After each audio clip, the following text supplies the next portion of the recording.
You ever realize the people who failed you at your weakest moment somehow still expect access to your happiness later?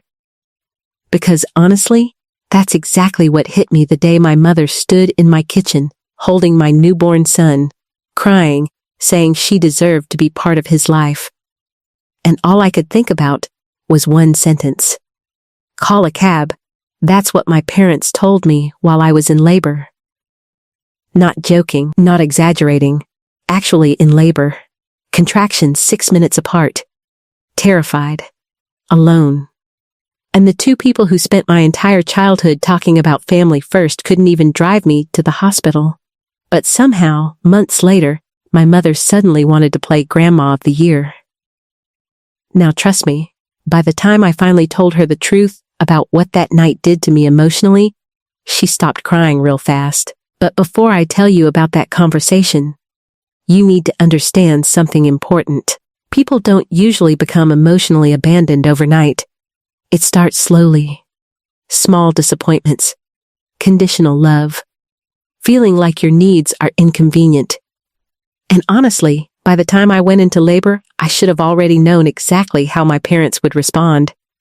Because deep down, they'd been showing me who they were my entire life. Now growing up, my parents were obsessed with appearances. The perfect neighborhood, the perfect social image, the perfect church reputation. Everything looked polished from the outside. But emotionally, our household felt cold most of the time.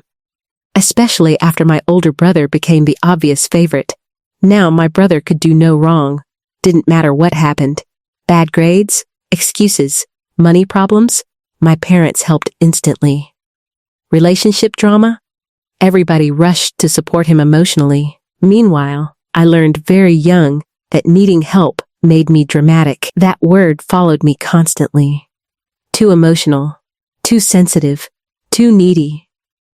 And honestly, when kids hear those things long enough, they stop asking for support altogether.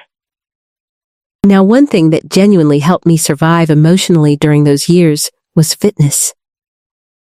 I started running in high school mostly because I needed somewhere to put my stress. And eventually, exercise became therapy before I even understood what emotional regulation was. Running helped me breathe when anxiety felt overwhelming. Weight training made me feel strong during periods where I felt emotionally invisible. And honestly, fitness gave me confidence my family environment never really provided. That's why I always say, health and fitness aren't just physical transformations. Sometimes they're survival tools. Now fast forward years later. I was 28, married and pregnant with my first child. And honestly, pregnancy changed me emotionally in ways I never expected. Because suddenly, every childhood wound starts resurfacing once you realize you're about to become someone's parent. You start thinking differently, questioning things differently, promising yourself your child will never feel certain kinds of pain. Now my husband traveled constantly for work during my 3rd trimester. And unfortunately, the night labor started, he was across the country. I remember standing in my apartment around midnight, timing contractions, while trying not to panic. At first I told myself maybe it was false labor.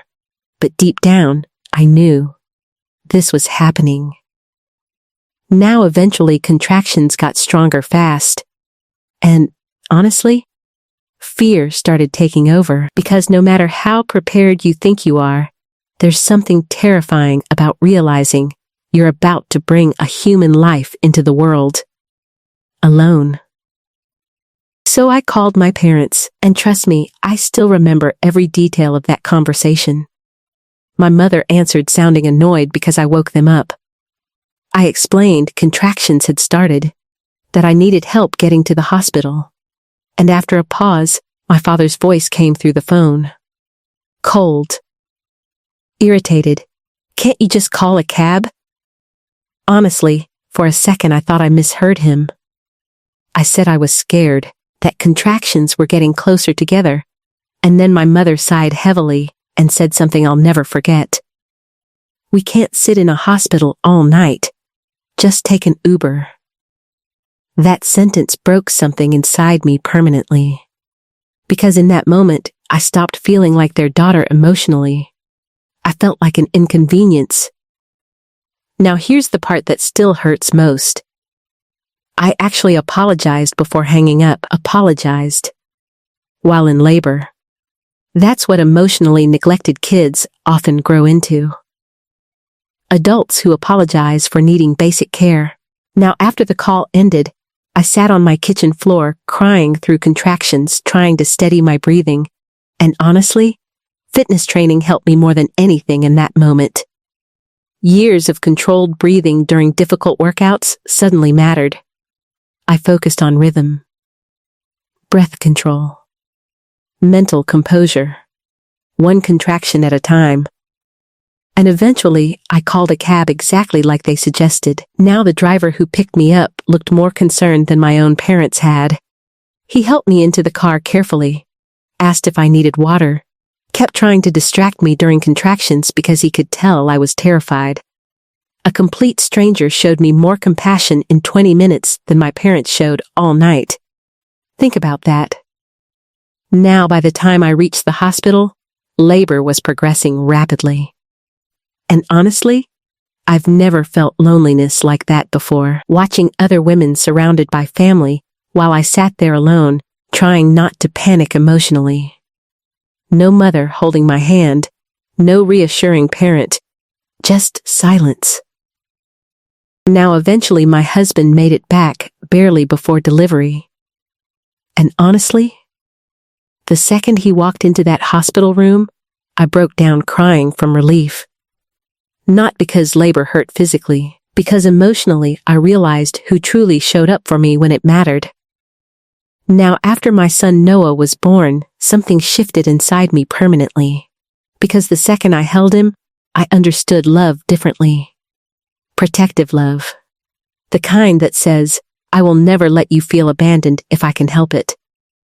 And honestly, becoming a mother forced me to confront how much emotional damage I normalized growing up. Now here's where things became complicated.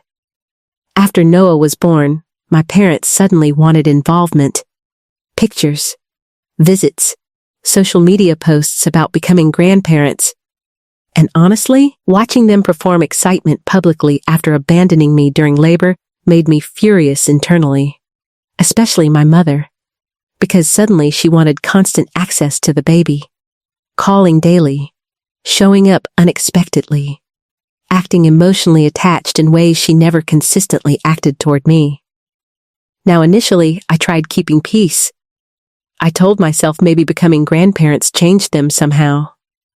People do grow sometimes, but honestly, the old patterns returned quickly. Criticism, boundary issues, subtle disrespect. And one afternoon, everything finally exploded emotionally. My mother came over while Noah was about 4 months old. She spent the entire visit taking photos for Facebook while barely actually interacting with him naturally. And suddenly I realized something painful.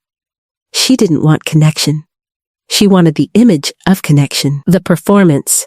Now before leaving, she looked at me holding Noah and said, I deserve time with my grandson too. Deserve. That word hit me instantly. And honestly, something inside me finally snapped. Years of swallowed pain. Years of pretending their behavior didn't affect me deeply. Years of minimizing emotional neglect. All of it surfaced at once. So I looked directly at her and said quietly, did I deserve help while I was in labor? Silence. Complete silence. Then, I kept going. You told me to call a cab. Do you understand what that felt like? Now here's the interesting part. For the first time in my life, my mother looked genuinely uncomfortable emotionally, because toxic parents often expect children to forget painful moments automatically once circumstances improve. But unresolved pain doesn't disappear. It waits. Now my mother started crying almost immediately. said they didn't realize things were that serious, claimed they were tired, overwhelmed, confused. And honestly, maybe some of that was true. But here's what I've learned. Intent matters less than impact sometimes, especially when patterns repeat for decades. Now, fitness taught me something powerful about healing. Avoiding pain delays recovery, whether physical or emotional. You cannot strengthen injured areas by pretending they aren't damaged. You address them directly, patiently. Honestly, that applies to relationships too. Now, over the next several months, I finally started setting boundaries clearly with my parents for the first time in my life. Not angrily, calmly. And honestly, that felt harder than any workout I've ever done. Because children raised around emotional neglect often confuse boundaries with guilt. But protecting your peace is not cruelty. Protecting your child emotionally is not selfishness. Now today, my relationship with my parents remains complicated, honestly. They love Noah, I believe that. But love without accountability creates unhealthy cycles. And I refuse to let my son grow up believing his needs are burdens the way I did. That cycle ends with me. Now, one thing motherhood taught me is this. The people who truly love you show up when it's inconvenient, when it's uncomfortable, when there's nothing performative or glamorous about the situation. Real love drives you to the hospital at 2 a.m. Real love stays. Real love protects. So if you're listening right now while feeling emotionally unsupported by people who should care most, hear me carefully. Your needs are not inconveniences. You are not too much for needing help. And sometimes healing begins the moment you stop begging emotionally unavailable people to love you correctly.